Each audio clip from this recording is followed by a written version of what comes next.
Hi guys, welcome to cricket Tamizha. So இந்த வீடியோவில் நம்ம என்ன பார்க்குறோன்னா ஆரஞ்ச் கேப் ஹோல்டர்ஸ்.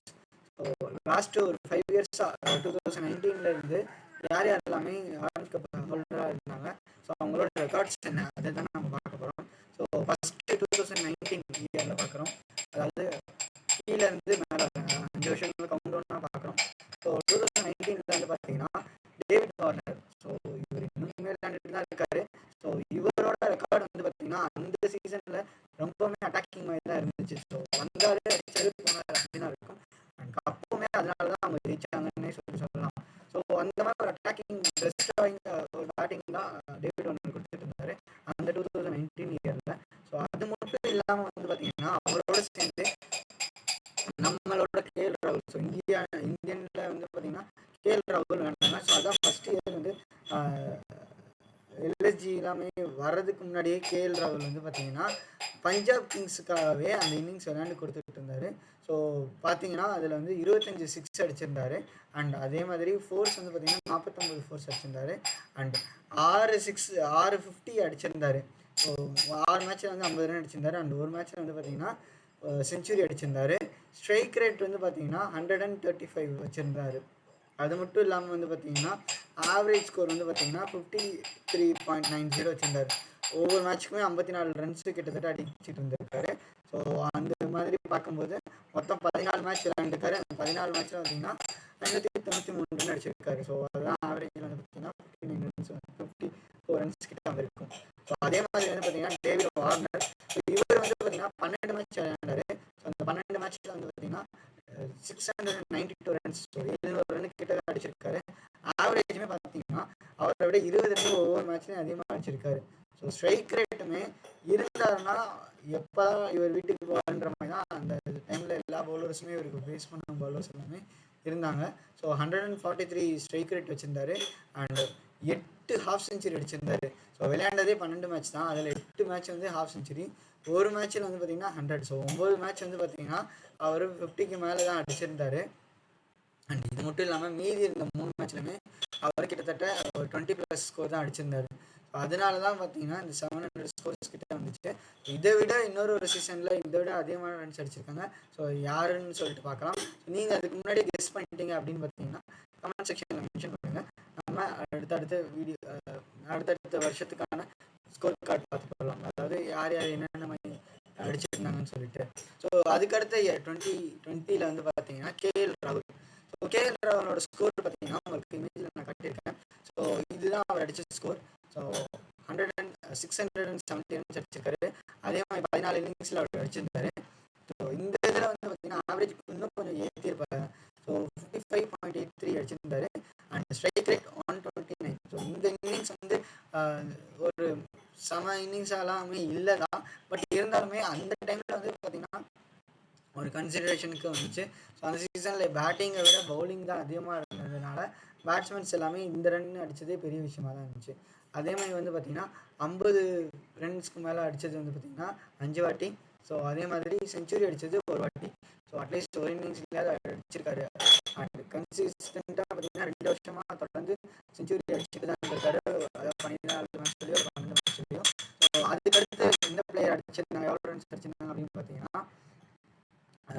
618. ஸோ ஒரு 60 ரன்னுக்கு ஒரு 50 ரன்னுக்கு கம்மியாக அடிச்சிருந்தாரு. ஸோ ஷிகர் தவான் தான். அவர் 17 மேட்ச் விளையாண்டாரு. ஸோ டெக்கன் சார்ஜர்ஸ்க்காக விளையாண்டுருந்தாரு. ஸோ டெல்லி கேபிட்டல்ஸ்க்காக விளையாண்டுருந்தாரு. And number of not out வந்து பார்த்தீங்கன்னா 3 வாட்டி அவர் அவுட்டே ஆகலை. ஸோ ஓப்பனிங் பேட்ஸ்மேன் அவுட்டே ஆகலைன்னா இன்னிங்ஸ் எல்லாமே என்ன இருக்குன்னு யோசிச்சு பாருங்க. ஸோ நம்ம கேஎல் ராகுல் ஒரு செஞ்சுரி தான் அடிச்சிருந்தாரு. ஆனால் 2 செஞ்சுரி அடிச்சிருந்தாரு அந்த சீசனில். அதே மாதிரி ஸ்ட்ரைக் ரேட்டுமே பார்த்தீங்கன்னா 144. அவரை விட அதிகமாக தான் வச்சிருந்தாரு. அண்ட் அதுக்கப்புறம் வந்து சிக்ஸஸ் வந்து பார்த்தீங்கன்னா 12 சிக்ஸஸ் அடிச்சிருந்தாரு. ஃபோர்ஸ் வந்து பார்த்தீங்கன்னா 67 ஃபோர்ஸ். ஸோ இதில் வந்து பார்த்தீங்கன்னா கேஎல் ராகுல் சிக்ஸஸ் 23 அடிச்சிருப்பாரு. ஆனால் இவர் 12 தான் அடிச்சிருந்தாரு. அதே மாதிரி ஃபோர்ஸ் இவர் தான் அதிகமாக அடிச்சிருப்பாரு, ஷிகர் தவான் தான். இதுக்கப்புறமா வந்து பார்த்தீங்கன்னா டேவிட் வார்னர் வந்தார். ஸோ இவருமே கன்சிக்யூட்டிவாக 500 ரன் வந்து 2வது வருஷமாக அடிச்சிருக்காரு. ஸோ பார்த்தீங்கன்னா 16 மேட்ச்சில் வந்து 548 ரன் அடிச்சிருக்காரு. ஸோ இவரோட ஆவரேஜ் வந்து பார்த்தீங்கன்னா கொஞ்சம் கம்மியாக தான் இருந்துச்சு.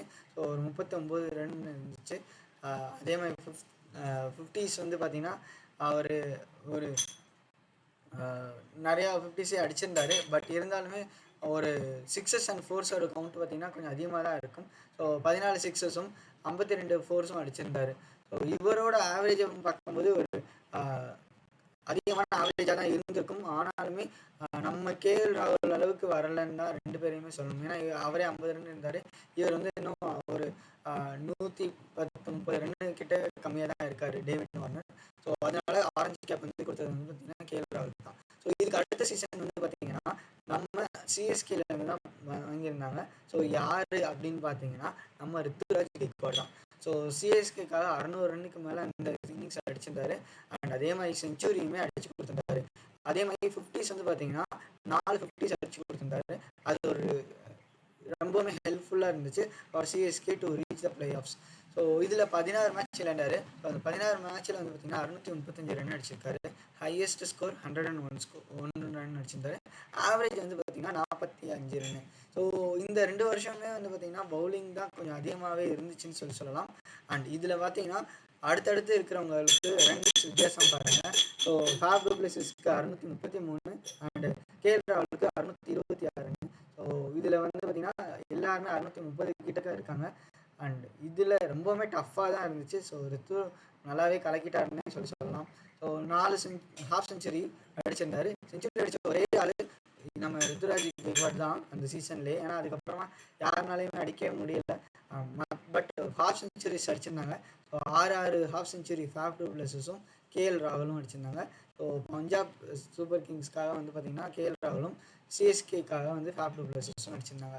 ஸோ சிஎஸ்கேலேயே 2 பிளேயருமே இருந்திருக்காங்க. ஸோ அதாவது ஃபேப் டு பிளஸஸும் ரித்துராஜ் கெய்க்வாடும். ஸோ கிட்டத்தட்ட 1600 மொத்தமாக அந்த 16 மேட்ச்சில் இவங்க 2 பேருமே சேர்ந்து அடிச்சு கொடுத்துருக்காங்க. அது மட்டும் இல்லாமல் வந்து பார்த்திங்கன்னா ஹாஃப் செஞ்சுரிஸே 50 ரன்னுக்கு மேலே அடிச்சது 10 வாட்டிக்கு மேலே இவங்க 2 பேரும் மட்டுமே அடிச்சு கொடுத்துருக்காங்க. And force and sixes calculate பண்ணிங்கன்னா ஒரு 120 ஃபோர்ஸும் ஒரு 46 சிக்ஸஸுமே அடித்து கொடுத்துருக்காங்க. அந்த சீசனில் மட்டும் ரித்துராஜ் கெய்க்வாடும் ஃபார் ஒரே டீம்ஸ் சிஎஸ்கேக்காக. இந்த மாதிரி வேறு இதுக்கு எப்படியாவது நடந்திருக்கா அப்படின்னு கேட்டிங்கன்னா எஸ் நடந்திருக்கு. ஸோ அதையுமே நம்ம பார்க்கலாம் வாங்க. ஸோ அடுத்த வருஷமாக வந்து பார்த்தீங்கன்னா யார் விளையாண்டுருக்காங்க அப்படின்னு சொல்லிட்டு ஏதாவது கெஸ்ஸஸ் இருந்துச்சுன்னா நீங்கள் கமெண்ட் செக்ஷனில் சொல்லுங்கள். இல்லை இவங்க தான் எனக்கு நல்லா தெரியும் அப்படின்னாலும் கமெண்ட் செக்ஷனில் சொல்லுங்கள். இல்லை ஒரு 2 செகண்ட் வெயிட் பண்ணிங்கன்னா நானே சொல்ல போகிறேன். ஸோ அடுத்த வருஷம் வந்து பார்த்தீங்கன்னா ஜாஸ் பட்லர் தான் அடிச்சு கொடுத்தாரு. இந்த ஸ்கோர் வந்து பார்த்தீங்கன்னா அந்த 2 வருஷத்தை விட சொல்லப்போனால் 3 வருஷத்தை விட இது ரொம்பவுமே அதிகமாகவே தான் இருக்க போகுது. ஸோ ஜாஸ் பட்லர் வந்து பார்த்தீங்கன்னா 17 மேட்ச் ஸோ 6 ஃபைனல்ஸ் வந்திருந்தாங்க. ஃபஸ்ட்டு சீசனுக்கு அப்புறமா ரொம்ப வருஷம் கழிச்சு இந்த வாட்டி தான் ஃபைனல்ஸ் வந்திருந்தாங்க. அதே மாதிரி 2 நாட் அவுட்டாக இருந்தார். 863 ரன் அடிச்சு கொடுத்துருந்தாரு. ஹையஸ்ட் வந்து 116 ரன் அடிச்சிருந்தாரு. ஆவரேஜ் வந்து பார்த்தீங்கன்னா 57 ரன் அடிச்சிருந்தாரு. ஸோ மொத்தமாக பார்த்தீங்கன்னா ஆவரேஜில் ஸ்ட்ரைக் ரேட் வந்து பார்த்தீங்கன்னா 150 ரன் கிட்டக்க வச்சிருந்தாரு. 4 செஞ்சுரிங்க, 1 இல்லை 2 இல்லை 4 செஞ்சுரி அடிச்சிருந்தாரு. அதனால தான் இவரோட ஸ்கோர் 800க்கு மேலே போயிடுச்சு. அதே மாதிரி பார்த்தீங்கன்னா ஹாஃப் செஞ்சுரியுமே 4 அடிச்சிருந்தாரு. ஸோ இது ரெண்டுமே பார்க்கும்போது 600 ரன் வந்து கிட்டத்தட்ட இதுலேருந்தே வந்துருச்சு. மீதி 600 ரன்னு மற்ற மேட்சில் எல்லாமே விளையாண்டுருக்காரு. அதே மாதிரி ஃபோர்ஸ் வந்து பார்த்தீங்கன்னா 83 ஃபோர்ஸ் அடிச்சிருந்தாரு. சிக்ஸஸ் பார்த்தீங்கன்னா 45 சிக்ஸு. ஸோ இந்த ஃபார்ம்லேயே இவர் இருந்திருந்தாருன்னா ஐபிஎல்ல இவர் தான் மோஸ்ட் வாண்டட் பர்சனாக இருந்திருப்பார். பட் அந்த ஃபார்ம் அந்த வருஷத்தில் மட்டும்தான் அவருக்கு இருந்துச்சு. பட் இங்கே பார்த்தீங்கன்னா கேஎல் ராகுல் வந்து எல்எஸ்ஜின்னு ஒரு புது டீம் ஃபார்ம் பண்ணாங்க. அதில் அவரை பிலீவ் பண்ணி நம்ம டீமை ஃபார்ம் பண்ணலாம்னு சொல்லிட்டு ஃபார்ம் பண்ணியிருந்தாங்க. அதில் அவர் நல்லாவும் எடுத்துகிட்டு வந்து கொடுத்துருந்தாரு. ஸோ பிளே ஆஃப் வரைக்கும் கூப்பிட்டு வந்துட்டார். ஸோ அதில் பார்த்தீங்கன்னாலுமே அவருமே 600 ரன்னுக்கு மேலே கன்சிஸ்டண்ட்டாக அடிக்க ஆரம்பிச்சிருந்தார். ஸோ அவரோட செஞ்சுரிஸ் பார்த்தீங்கன்னா 2 செஞ்சுரி அடிச்சிருந்தார். ஆவரேஜ் வந்து பார்த்தீங்கன்னா 51 ரன்ஸ் வந்து ஆவரேஜ் வச்சுருந்தார். அண்ட் ஃபோர்ஸ் வந்து பார்த்தீங்கன்னா 45 ஃபோர்ஸும் சிக்ஸஸ் வந்து 30 சிக்ஸஸ் அடிச்சிருந்தார். இவருக்கு அடுத்து பார்த்தீங்கன்னா குவிண்டன் டி காக். இவரோட ஹையஸ்ட் ரன் வந்து பார்த்தீங்கன்னா அந்த சீசனில் 140 ரன்னு. இன்னும் கொஞ்சம் விட்டு தான் 153 ரன்னையுமே 158 ரன் அடிச்சிருப்பாரு. ஸோ அந்த ரன் வந்து பார்த்தீங்கன்னா எதுக்கு மென்ஷன்னா ஃபஸ்ட்டு சீசனில் பிரெண்டன் மெக்கலம் அடிச்சிருப்பாரு. ஸோ அப்போ தான் ஃபஸ்ட்டு மேட்ச் ஆஃப் ஐபிஎல். அதில் பார்த்தீங்கன்னா அவர் அடிச்ச அடியில் வந்து இப்படி தான் இருக்கும் போல T20 ஃபார்மேட்டு இனிமேல் பார்க்கணுண்டான்னு சொல்லிட்டு மாதிரி ஒரு கிரியேட் பண்ணியிருப்பாங்க. ஸோ அந்தளவுக்கு போடுற பாலெல்லாம் அடிக்கிற மாதிரி இருந்திருக்கும். ஸோ அதை தான் இவர் பீட் பண்ணியிருப்பாருன்னு சொல்லுவாங்க. பட் ஒரு மேட்ச்சில் ஹையஸ்ட் ஸ்கோர் அடிச்சது வந்து பார்த்தீங்கன்னா கிறிஸ் கெயில் தான். ஸோ அவரோட ஸ்கோர் எவ்வளோ அடிச்சிருந்தாருன்னு சொல்லிட்டு உங்களுக்கு தெரிஞ்சுன்னா கமெண்ட் செக்ஷனில் சொல்லுங்கள். பார்க்கலாம் யார் கரெக்டாக சொல்கிறாங்கன்னு சொல்லிட்டு. அண்ட் நம்பர் ஆஃப் செஞ்சுரி இவர் பார்த்தீங்கன்னா ஒரு செஞ்சுரி தான் அடித்தார். பட் ஹாஃப் செஞ்சுரி பார்த்தீங்கன்னா 3 அடிச்சிருந்தாரு. அண்ட் நம்பர் ஆஃப் ஃபோர்ஸ் வந்து 47 அடிச்சிருந்தாரு. நம்பர் ஆஃப் சிக்ஸஸ் 23 அடிச்சிருந்தாரு. ஸோ இதுக்கு அடுத்த இயர் வந்து பார்த்தீங்கன்னா யார் அடிச்சிருக்காங்க அப்படின்னு பார்த்தீங்கன்னா நம்ம சின்ன பையன் தான் சொல்லணும், சுப்மன் கில் தான் அடிச்சிருந்தாரு. ஸோ சுப்மன் கில் அடித்ததுமே கிட்டத்தட்ட 900 ரன்ஸ். ஸோ இதை தான் நான் சொல்லியிருந்தேன், ஒரு இதை விட பெரிய இலக்கு ஒன்று இருக்குது. ஸோ அந்த இலக்கை வந்து கிரியேட் பண்ணினது வந்து பார்த்தீங்கன்னா நம்ம சுப்மன் கில் தான். ஸோ இவரோட பெஸ்ட் ஸ்கோராகவும் இதுதான் இருந்திருக்கு. இது தவிர்த்து வந்து பார்த்தீங்கன்னா இன்னும் 2 பேரையுமே நம்ம இவங்க 2 பேரோட ஸ்கோரையுமே பார்க்கலாம். அவங்களுமே நல்லாவே அட்டாக்காக தான் பண்ணியிருந்தாங்க. ஸோ அவங்க பண்ணின ரன்ஸுமே வந்து பார்த்தீங்கன்னா 700 ரன்னு அண்ட் 670 ரன் அடிச்சிருக்காங்க. ஸோ யாருன்னு பார்த்தீங்கன்னா ஃபேப் டு பிளஸஸும் டெவான் கான்வே தான். ஸோ இந்த இதில் தான் வந்து பார்த்தீங்கன்னா டெவான் கான்வேக்கும் ஒரு நல்ல செட் ஆச்சு சென்னை சூப்பர் கிங்ஸ்க்கு. ஏன்னா இவர் ஓப்பனிங் பேட்ஸ்மேனாக இருந்தாலுமே கன்சிஸ்டன்சின்றது வந்து இந்த இன்னிங்ஸ் இந்த சீசனில் தான் கொடுக்க ஆரம்பித்தார். ஸோ அதனால தான் அவர் ரொம்பவுமே பிடிச்சி போய் சிஎஸ்கே இன்னும் ரிட்டைன் பண்ணி வச்சுட்டு இருக்காங்க. அண்ட் இந்த வருஷம் அவர் விளையாடுவாரானா பெரிய ஒரு கேள்விக்குறி தான், ஆல்மோஸ்ட் விளையாட மாட்டான்னு தான் சொல்லணும். அண்ட் அதே மாதிரி சுப்மன் கில்லோட ரெக்கார்ட் பார்த்தோம்னா 17 மேட்ச் ஃபைனல்ஸ் வரைக்கும் வந்திருந்தாங்க. ஸோ அவர் ஃபைனல்ஸில் வந்து பார்த்திங்கன்னா நல்லா தான் அடித்து கொடுத்துருந்தாரு. 2 நாட் அவுட் ஆகியிருந்தார். 890 ரன் அடிச்சிருக்காரு. அதே மாதிரி ஆவரேஜ் வந்து பார்த்திங்கன்னா 59 ரன்ஸ் அடிச்சிருக்காரு. So strike rate 157 run. அது மட்டும் இல்லாமல் 50s வந்து பார்த்திங்கன்னா 3 செஞ்சுரி அடிச்சிருக்காரு. ஸோ இதுக்கு முன்னாடி வந்து ஜோஸ் பட்லர் 4 செஞ்சுரி அடித்தார், இவர் 3 தான் அடிக்க முடிஞ்சிச்சு. அண்ட் அதே மாதிரி வந்து பார்த்திங்கன்னா நம்பர் ஆஃப் ஃபோர்ஸ் 85 அடிச்சிருந்தார். ஸோ அதுக்கப்புறமா வந்து பார்த்திங்கன்னா 33 சிக்ஸ் அடிச்சிருக்காரு. அதே மாதிரி ஃபேப் டு பிளஸஸ் அந்த வருஷம் வந்து பார்த்திங்கன்னா ஆர்சிபிக்கு போயிட்டார். இப்போ ஆர்சிபியில் வந்து 14 மேட்சுக்கும் 730 ரன் அடிச்சு கொடுத்துருந்தாரு. அதே மாதிரி ஆவரேஜ் வந்து பார்த்திங்கன்னா 56 ரன் அடிச்சிருக்காரு. சிக்ஸஸ் வந்து பார்த்திங்கன்னா 36, ஃபோர்ஸ் வந்து பார்த்திங்கன்னா 60 ஃபோர்ஸ் அடிச்சு கொடுத்துருக்காரு. அதே மாதிரி டெவான் கான்வே சிஎஸ்கேக்காக 670 ரன் அடிச்சிருக்காரு. ஆவரேஜ் வந்து பார்த்திங்கன்னா 51 ரன்னு.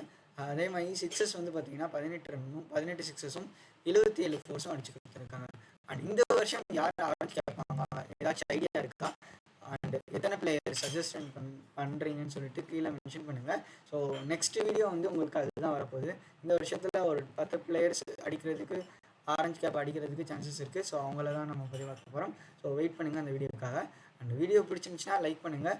அதே மாதிரி உங்களுக்கு ஃபேவரட்டான டீம் எதுன்னு சொல்லிட்டு கமெண்ட் செக்ஷனில் மென்ஷன் பண்ணுங்கள். சப்போஸ் சிஎஸ்கே தான் பிடிச்சிருந்துச்சுன்னா இந்த வீடியோக்கு ஒரு லைக் பண்ணுங்கள். அண்ட் இந்த மாதிரி நோட்டிஃபிகேஷன் வேணும்னா நம்ம கிரிக்கெட் தமிழ் சேனலுக்கு சப்ஸ்கிரைப் பண்ணி வச்சுக்கோங்க.